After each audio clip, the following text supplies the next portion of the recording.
Le rêve, au départ, pour l'œuf, était de redéfinir le rôle de l'architecte. Mais on n'a jamais senti que la définition d'architecture, quand nous avons commencé, était assez large.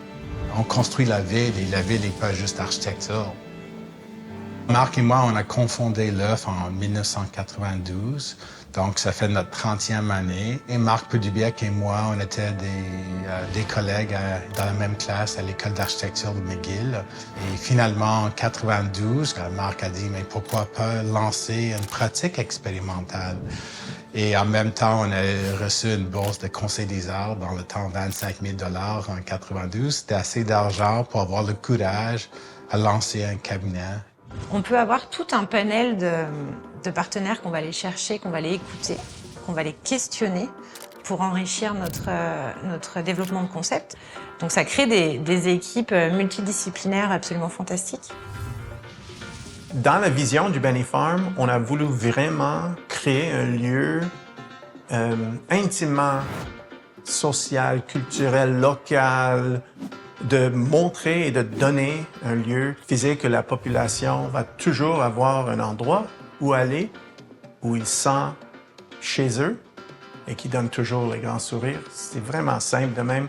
Si on ne s'engage pas, si on n'écoute pas ce qu'elle a à nous dire, si on n'est pas profondément ancré dans cette communauté et qu'on n'a pas tissé de lien avec elle, comment je peux me dire « Ah bah regarde, je t'ai fait le meilleur projet pour toi ». C'est juste pas possible là.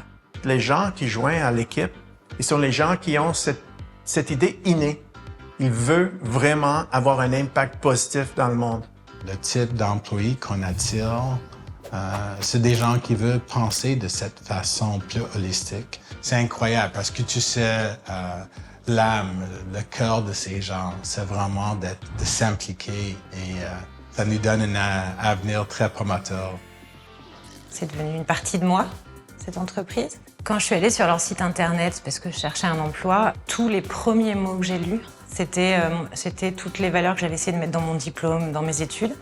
C'était ce pourquoi je voulais me lever le matin. Quand on a gagné le concours pour l'Avicole Rimouski, on a vraiment vu une opportunité de créer quelque chose de différent. Il y a ces aspects très profonds, très enracinés, qui sont les aspects sociaux, les aspects même économiques, environnementaux, évidemment. Si on est capable de créer quelque chose de beauté qui est enraciné dans tous les domaines, là, ça va durer. C'est ça qu'on va créer, en fait. Pour l'avenir, mon plus beau souhait, mon plus grand souhait, c'est qu'on continue de tisser fort ces liens, de continuer de pousser ce processus vraiment encore plus loin, parce que je suis convaincue, puis on le voit chaque jour dans nos projets, c'est qu'ensemble, on va plus loin.